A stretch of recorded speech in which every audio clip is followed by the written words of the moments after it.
The great council chamber floated in the darkness of space like a massive wheel of silver and light. Inside, thousands of alien representatives sat in curved rows that spiraled up toward the domed ceiling. The air buzzed with translated voices from hundreds of different species. At the center platform, Ambassador Linda Morrison stood alone, her hands clasped behind her back, her face calm. Beside her, Captain Daniel Hayes shifted his weight. His uniform was crisp and dark blue, the Earth Defense Fleet insignia bright on his shoulder. He wanted to speak, to argue, to make them understand. But Linda had told him to stay quiet. She had a plan, she said. He just had to trust her. High Chancellor Vex Thor rose from his elevated seat. His insect-like body clicked and chittered as his translator converted his words. The vote is complete. The Galactic Council has decided that humanity poses too great a risk to civilized space. By a count of 847-3, Earth is hereby banished from all galactic territories. A wave of approval swept through the chamber. Councillor Dreth, a towering reptilian with scales like polished bronze, stood and pointed one clawed finger at the humans. Your species is too violent, too aggressive, too unpredictable. You have been members of this council for only 50 years, yet you have caused more disruptions than species who have been here for thousands. Daniel felt his jaw tighten. He wanted to remind them about the border wars that humans had stopped. He wanted to talk about the trade routes that Earthships protected. But Linda's hand moved slightly, a small gesture that told him to wait. Linda stepped forward. Her voice was steady, almost cheerful. We understand the Council's decision. How long do we have to leave? Vex Thor seemed surprised by her calm response. 30 standard days. All human colonies, stations, and vessels must withdraw to your home system. You are forbidden from crossing beyond the soul boundary. That's very reasonable, Linda said with a slight smile. We'll begin immediately. The chamber went quiet. Several councillors exchanged confused glances. Dreth leaned forward, his eyes narrowing. You accept this without protest? Of course, Linda replied. The council has spoken. Democracy has run its course. We respect the decision. She turned to leave, then paused. Oh, one small thing. Since we're being banished, I assume all treaties, trade agreements, and defense pacts are now void. Vex Thor waved a limb dismissively. Naturally. All agreements are terminated. Perfect. Linda's smile grew wider. Captain Hayes, please send word to all human vessels and colonies. Operation Withdrawal begins now.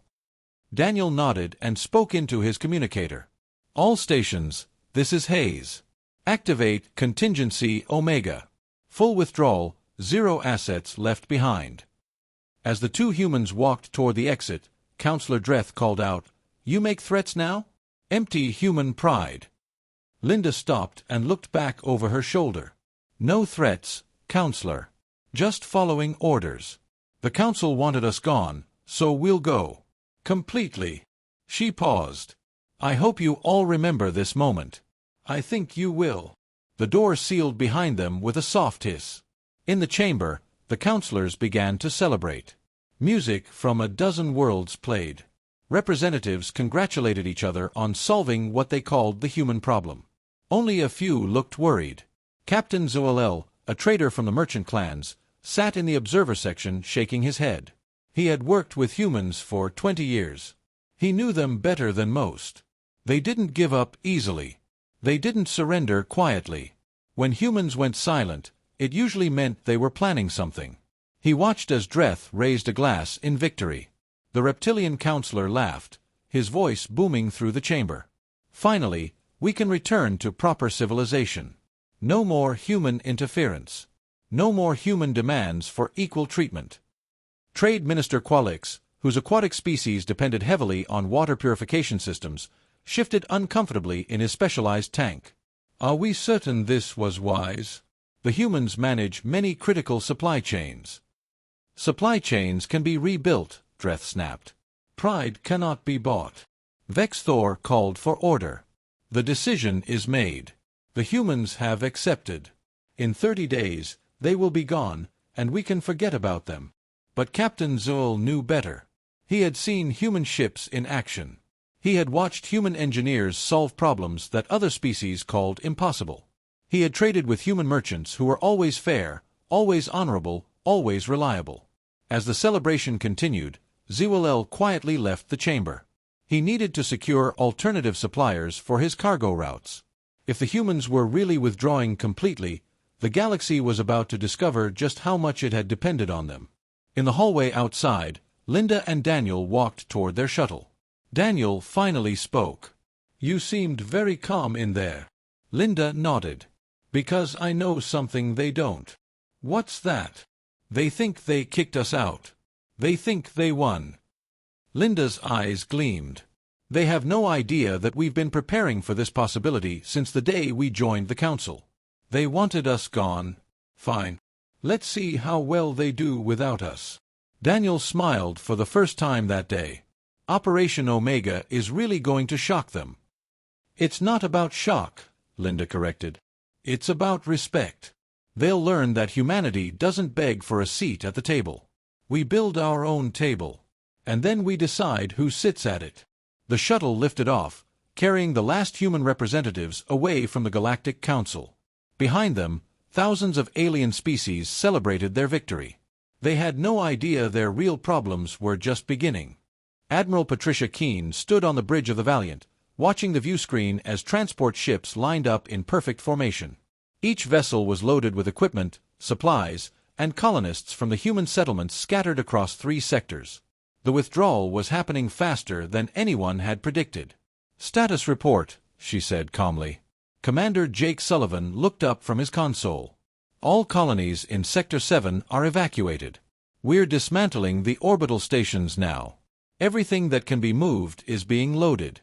Everything else is being destroyed." Patricia nodded. "Good. I want nothing left behind. Not a single computer core, not a spare parts kit, nothing." On the observation deck of a nearby space station, Counselor Dreth watched the human ship's work. He had come to see the withdrawal himself, to make sure the humans were really leaving. What he saw surprised him. The humans weren't just packing up and running away. They were methodical, organized, precise. Every building they had constructed was being taken apart piece by piece. Every farm dome was being emptied and recycled. Every piece of technology was being catalogued and removed. A younger counselor stood beside Dreth, watching with wide eyes. "They're taking everything. Even the solar panels and water recyclers." "Of course they are," Dreth muttered. "Humans are nothing if not thorough." What Dreth didn't know was that human engineers were doing more than just packing. They were also quietly deactivating systems that other species had come to depend on. Communication relays that humans had built and maintained suddenly went dark. Navigation beacons that human technicians had kept running for decades were shut down. Medical equipment that required human-designed software stopped working. Captain Zoel arrived at the human colony on Keeper's World just as the last transport was loading. He ran toward the docking bay, waving his arms. "Wait. Please, I need to speak with someone in charge." A human officer turned to face him. Her nameplate read Hayes, no relation to the captain from the council. She had kind eyes but a firm expression. "I'm sorry, Captain Zoel. We're on a tight schedule." "I understand, but please, I have contracts with human suppliers. Medical equipment, spare parts, food synthesizers. What happens to those agreements?" Officer Hayes pulled out a datapad and checked it. "According to the Council's ruling, all agreements are terminated. We're not allowed to operate outside the Sol system anymore." "But my people need those supplies. I have communities depending on deliveries." "I'm truly sorry," Hayes said, and she meant it. "We didn't want this. The Council made their choice. We have to respect it." Zoel felt panic rising in his chest. "There must be something you can do. Some exception." Hayes shook her head. "The Council was very clear. They don't want us involved in galactic affairs. We're just following their rules." She paused. "My advice: start looking for alternative suppliers now. Things are going to get difficult." The transport doors began to close. Zoel watched helplessly as the last humans on Keeper's World departed. Around him, The colony that had been bustling with activity just a week ago now stood empty and silent. Back on the Valiant, Commander Sullivan reported the final numbers. "Admiral, we're ahead of schedule. All personnel are accounted for. All equipment above Class C is secured. We should be back in Sol space in 18 days. Patricia allowed herself a small smile. "Excellent work. What about the security protocols?" "Activated across all sectors. Every system we built or maintained now requires human authorization codes. Without our technicians, they'll be locked out." "And they have no idea." Jake shook his head. "No, ma'am. They think we just maintained the systems. They don't realize we designed most of them from scratch. When they try to access the core functions, they're going to find themselves very frustrated." Patricia pulled up a star map showing the withdrawal routes. Hundreds of human ships were converging on the Sol system like rivers flowing to the ocean. Each one carried people, equipment, knowledge, and resources. "Have you ever seen anything like this?" Jake asked quietly. "Once," Patricia replied. "Historical records from Earth. When the British Empire pulled out of India. Except we're being much more thorough." She zoomed in on a particular sector.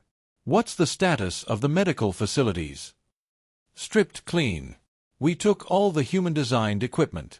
We offered to train their staff on the older alien systems, but the Council said no contact was allowed during withdrawal." "Their loss." Patricia marked another sector as complete. "What about the defense grid in Sector 12? Jake's expression darkened. "That's going to be a problem for them. We were running 70% of the monitoring and response systems. Without us, they have maybe 30% coverage. Pirates are going to have a field day." "Not our problem anymore," Patricia said firmly. "The Council wanted us gone. They're getting exactly what they asked for."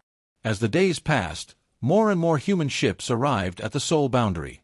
The border became a wall of vessels, all facing outward, all armed, all watching. Admiral Keene sent out a final transmission to all human ships. "This is Admiral Patricia Keene. In 3 days, the last human vessel will cross into Sol space. At that moment, Operation Omega reaches its final phase. The border closes. No alien ship crosses without explicit permission. No exceptions." She paused, looking at the faces of her crew on the bridge. "I know many of you are angry about what happened. I know you feel betrayed by species we called friends. But remember, we're not doing this for revenge. We're doing this to show them what they lost. We're doing this to teach them that respect is not optional." On the Council station, Trade Minister Qualix was starting to worry. He had just received reports that 6 major shipping routes were now considered hazardous without human patrol ships. He had received requests from 17 species asking about replacement parts for critical systems. He brought his concerns to High Chancellor Vex Thor. "Excellency, I think we may have underestimated the human involvement in our infrastructure." Vex Thor waved a dismissive limb. "Temporary disruptions. We managed before the humans came. We'll manage after they leave." But Qualix wasn't convinced. He had the reports. He had the numbers. The humans hadn't just been participants in galactic civilization. They had been the glue holding large parts of it together. The 30th day arrived. The last human ship, a small medical frigate, crossed the Sol boundary. Behind it, a line of defense satellites activated, creating a sensor wall that stretched across the entire system perimeter. A message broadcast on all frequencies in every known language. "The Sol system is now closed to unauthorized traffic. Humanity thanks the Galactic Council for their clear instructions. We will not interfere in galactic affairs. Good luck." Then, silence. The chattering, energetic, problem-solving humans who had been everywhere suddenly vanished. The galaxy felt emptier. And in that emptiness, cracks began to show. 3 months had passed since the last human ship crossed into Sol space. Councillor Dreth sat in his office reviewing trade reports, and for the first time since the banishment, he felt a flutter of concern. The numbers were wrong. They were all wrong. Trade volume had dropped by 38%. Not just human trade, but overall galactic commerce. Routes that had been profitable for decades were now operating at a loss. Shipping times had doubled in some sectors. He called for Trade Minister Qualix. The aquatic being arrived within minutes, his tank suit bubbling with agitation. "You've seen the reports?" Dreth asked. "I've seen them. I've been trying to tell the Council for weeks." Qualix pulled up a holographic display. "Look at this." The humans were intermediaries for 40% of all cross-sector trade. They spoke every language. They understood every culture. They bridged gaps between species that wouldn't trade with each other directly. "So find new intermediaries," Dreth said, but his voice lacked confidence. "It's not that simple." Qualix expanded the display. The humans also standardized container sizes, shipping protocols, quality controls. They created systems that everyone trusted because humans didn't favor any particular species. Now everyone is arguing about whose standards to use. Dreth dismissed the display with a wave. "Temporary problems. The market will adjust." But the market wasn't adjusting. It was collapsing. Captain Zoll sat in his ship's cargo hold, staring at empty shelves. He had contracts to fulfill and no suppliers. The human companies that had provided medical equipment were gone. He had tried contacting other manufacturers, but none could match the human quality or delivery times. His communicator buzzed. It was a hospital administrator on Keeper's World, the same colony where he had watched the humans leave. "Captain Zoll, where are our supplies? We have patients waiting." "I'm trying," Zoll said helplessly. "The replacement suppliers keep delaying. They say the parts don't fit the human design systems." "Then get the systems replaced." "With what money? Do you know how much the human systems cost to install? They were expensive, but they lasted forever. The replacements are twice the price and half the quality." The administrator's face fell. "What are we supposed to do?" Zoll had no answer. He ended the call and slumped in his chair. Around the galaxy, 1,000 similar conversations were happening. At the Galactic Council, an emergency session was called. Counselor Ilara, a mammalian species known for their calm wisdom, stood to address the chamber. "We need to discuss the economic situation. It's worse than we thought." Vex Thor shifted uncomfortably. "Please elaborate." Ilara pulled up sector reports. Border disputes in Sector 8 have escalated to violence. Normally, human peacekeepers would have mediated.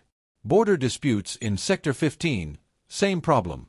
No one trusts the other species to be neutral. "We can handle our own disputes," Dreth insisted. "Can we?" Ilara continued.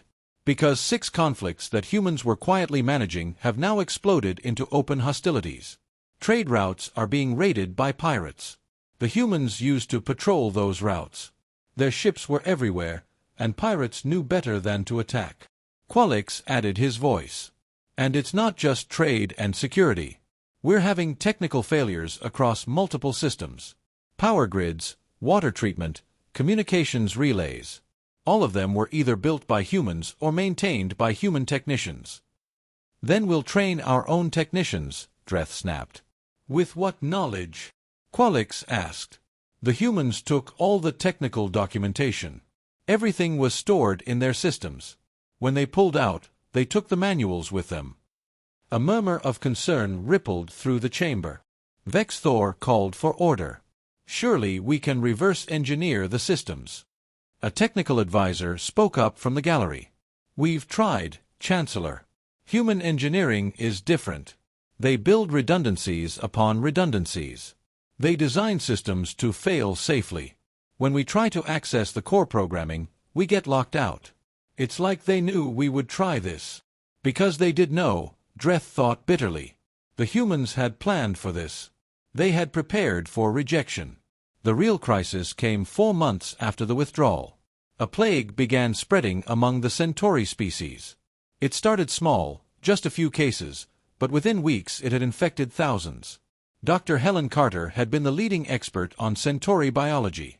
She had developed treatments for 3 major Centauri diseases during her time at the Galactic Medical Institute. The institute tried to access her research files. They were gone. Deleted when the humans withdrew. They tried to contact Earth, sending urgent messages requesting help. The messages bounced back with an automated response. Earth respects the Galactic Council's decision. We are not permitted to interfere in galactic affairs.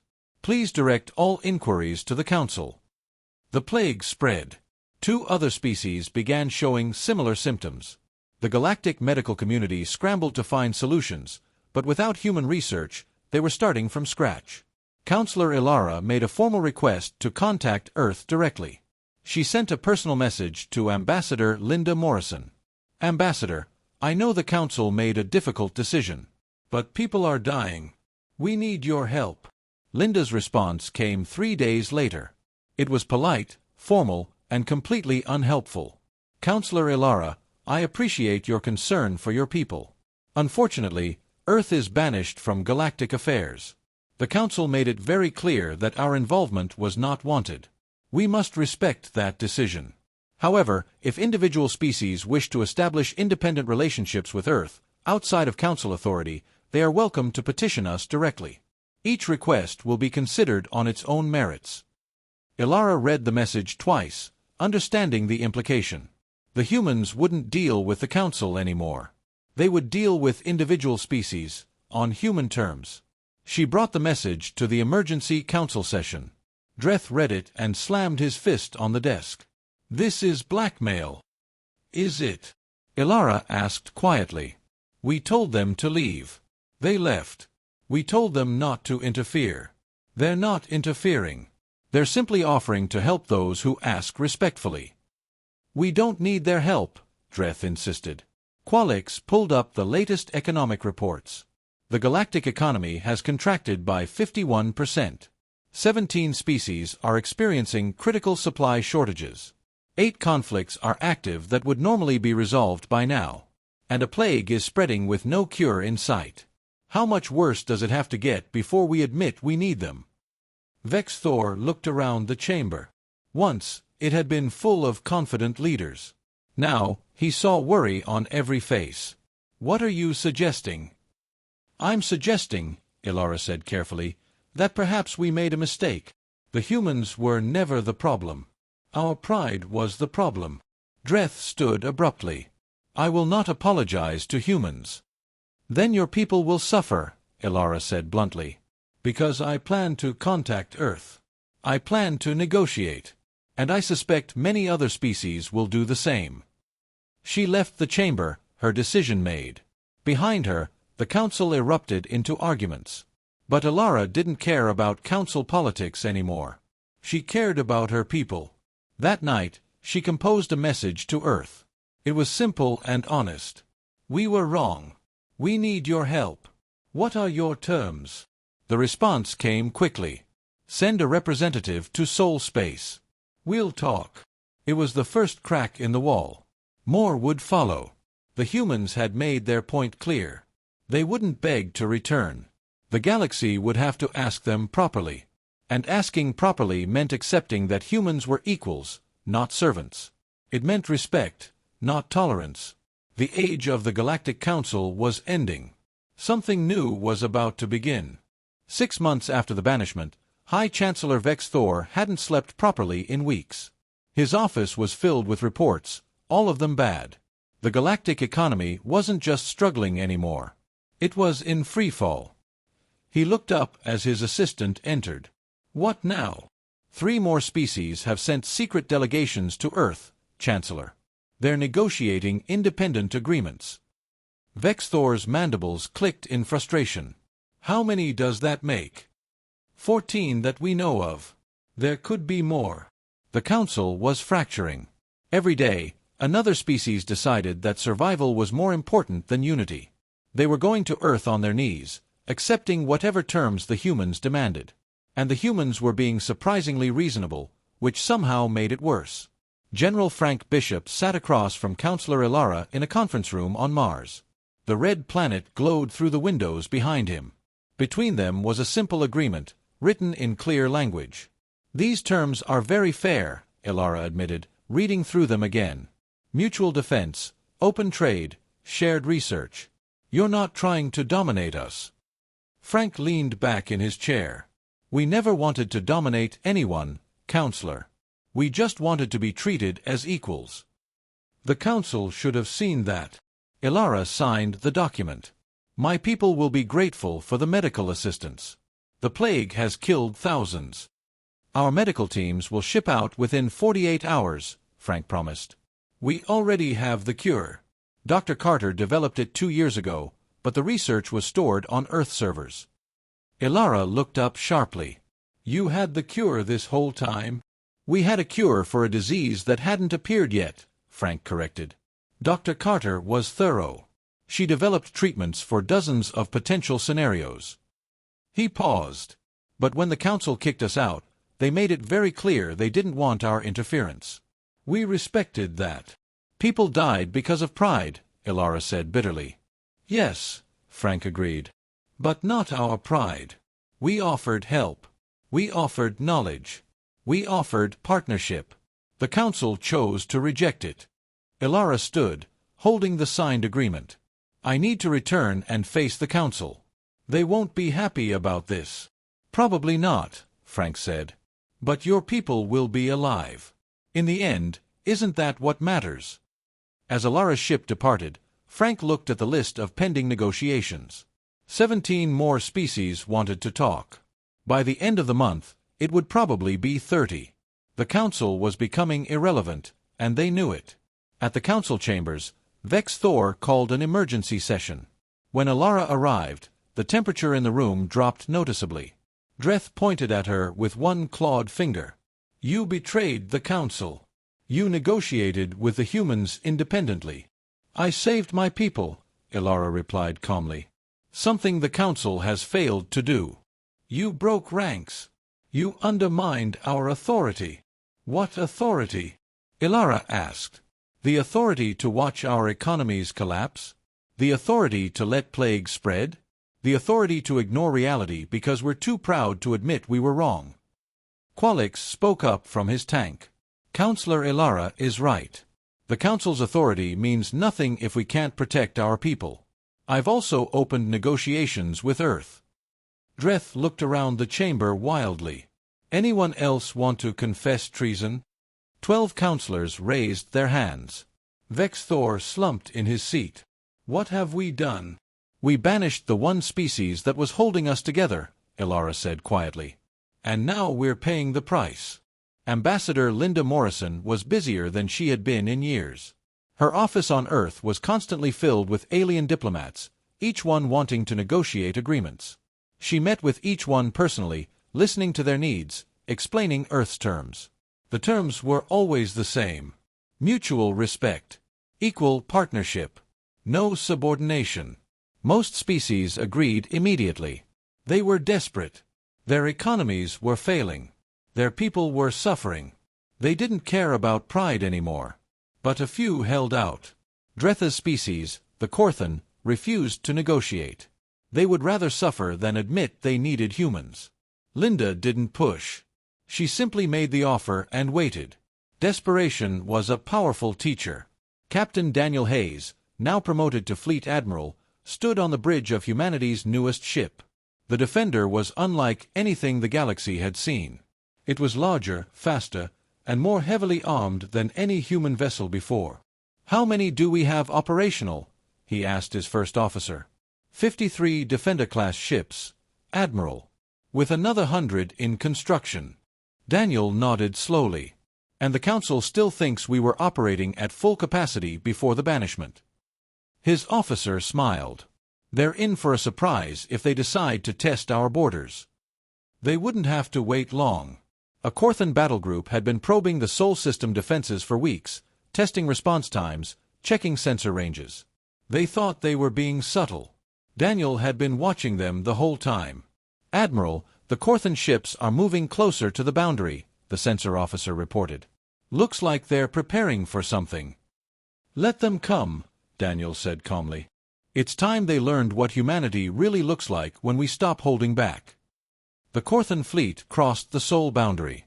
Alarms blared. 3 Defender-class ships moved to intercept, their weapons hot but not firing. The Korthan commander broadcast a message. Humans, you will stand down. Your banishment gives you no rights to restrict this space. Daniel responded personally. Actually, the Council gave us complete authority over the Sol system. This is our space. You're trespassing. You dare threaten us? Your entire fleet couldn't match one of our battle groups. You think so? Daniel smiled. Computer, drop the veil. Across the Sol system, stealth fields deactivated. Suddenly, the Corthan sensors showed what had been there all along. 200 human warships, defense platforms, weapons satellites, a military force that dwarfed anything the Corthan had brought. The Corthan commander's voice changed, fear creeping in. This is impossible. You didn't have this many ships. We did, Daniel corrected. We just never showed you. We were trying to be peaceful. We were trying to be partners. You mistook that for weakness. He leaned forward. Here's what's going to happen. You're going to turn around and leave. You're going to report to your council what you saw here. And you're going to tell them that humanity doesn't want war, but we're ready for it. The Corthan fleet retreated at maximum speed. Within hours, every species in the galaxy had heard about the encounter. The humans weren't just prepared to defend themselves. They were overwhelmingly powerful. The message was clear. Humanity had been gentle by choice, not by necessity. Back on Earth, Linda received a message from Vex Thor himself. The High Chancellor wanted to talk. Personally. Privately. She smiled. The Council was finally ready to listen. Send him an invitation, she told her assistant. But make it clear that he comes as a petitioner, not as a superior. Those days are over. The message went out. In his office, Vex Thor read it and felt something he hadn't felt in his long career. Humility. The Galactic Council had fallen. The only question now was what would rise to replace it. And humanity was going to make sure that whatever came next was built on respect, not arrogance. On partnership, not domination. On equality, not hierarchy. The rules were changing. And this time, humanity was writing them. High Chancellor Vex Thor walked through the halls of the Earth Embassy on Mars alone. No guards. No assistants. No ceremony. Just a leader who had finally admitted he was wrong. Ambassador Linda Morrison waited for him in a simple meeting room. No throne. No elevated platform. 2 chairs at a table, equal height, equal distance from the door. Thank you for seeing me, Vex Thor said, his translator making his clicks and chirps into words. Of course. Linda gestured to a chair. Please, sit. Vex Thor settled himself carefully. For a long moment, neither spoke. Finally, he said, I came to apologize. Linda raised an eyebrow. Go on. The Council was wrong. I was wrong. We saw your species as a threat because you were different. You challenged our old ways. You asked questions we didn't want to answer. Instead of listening, we pushed you away. Yes, Linda agreed simply. You did. I cannot undo the vote. I cannot change the past. But I can ask, on behalf of the Council, for a chance to rebuild what we destroyed. Linda leaned back in her chair. Chancellor, with all due respect, the Council is dying. 57 species have signed independent agreements with Earth. More negotiate every day. Your authority is gone. I know. Vex Thor looked down at his clawed hands. I watched everything we built crumble because of pride. Because we couldn't accept that a young species might have something to teach us. It wasn't about teaching, Linda said gently. It was about respecting. You wanted us to be grateful for a seat at your table. We just wanted to be equals. You are equals. You were always equals. We were just too blind to see it. Vex Thor met her eyes. What do we do now? Linda pulled out a document. Earth is forming something new. We're calling it the Solar Compact. It's based on mutual respect, equal partnership, and shared defense. No species is superior. No species is subordinate. Everyone has a voice. And the Council? The Council can join as one member among many. Or it can continue alone. That choice is yours. Vex Thor read through the document. It was everything the Council should have been from the start. Fair. Balanced. built on cooperation instead of hierarchy. I'll need to bring this to a vote. Of course. Take your time. But Chancellor, Linda's expression became serious. The galaxy is changing. With or without the Council. Choose wisely. 2 weeks later, the Galactic Council held its final session under the old rules. Vexthor stood before his fellow councillors, many seats now empty as species had withdrawn to join the Solar Compact. "We have a choice to make," he said.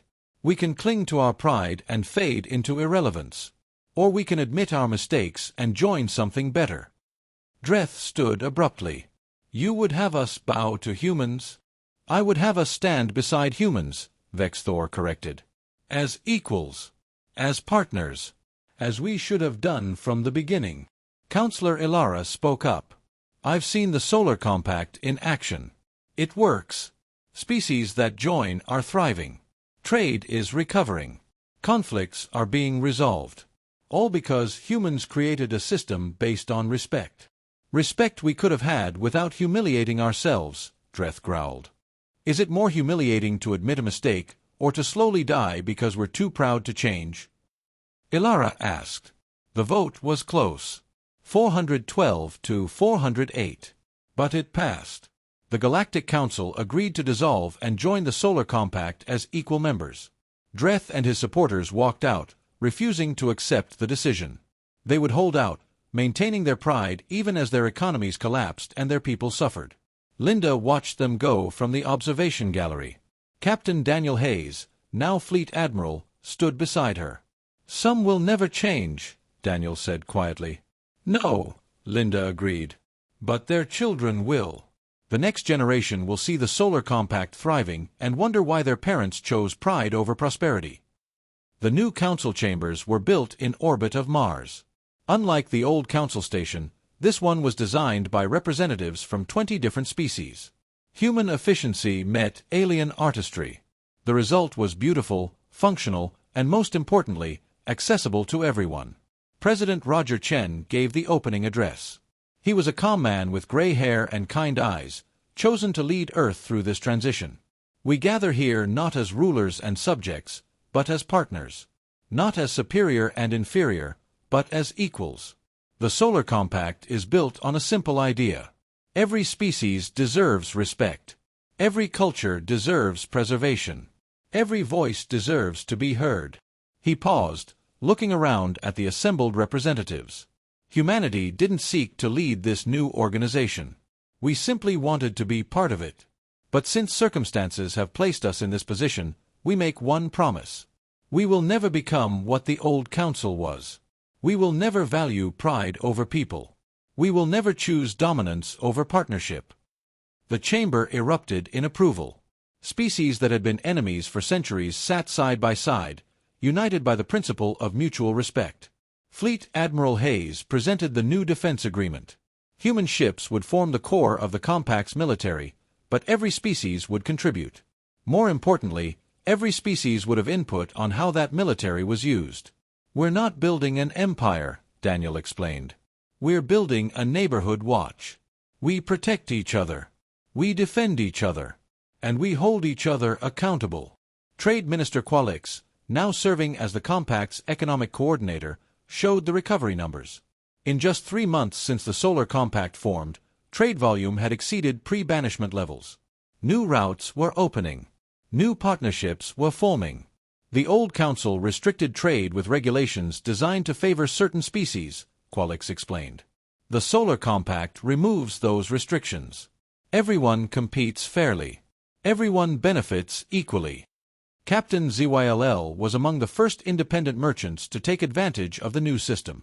His ship, once empty, now carried full cargo holds. He had contracts with human suppliers again, and new contracts with species he had never worked with before. The humans didn't just open trade routes, he told other merchants.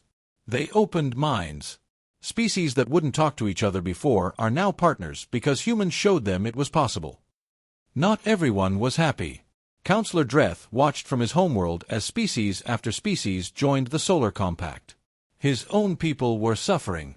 Food shortages, medical supply problems, economic recession.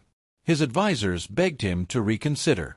His people protested in the streets. But Dreth held firm. "We will not bow to humans," he declared. But his own daughter disagreed. She was young, educated, and tired of watching her people suffer for her father's pride. She led a delegation to Mars without his permission. Ambassador Linda Morrison met with them personally. The young Corthan, whose name was Shella, spoke with passion. "My father is wrong. His generation is wrong. We want to join the Solar Compact. We want to be part of something better." "Your father is still your leader," Linda pointed out gently. "For now," Shella said. "But leaders can change. And if they won't change, they can be replaced." Linda saw the determination in the young alien's eyes. It reminded her of herself years ago, fighting for Earth's place in the galaxy. "Tell your people this," Linda said. "The Solar Compact will be here when they're ready.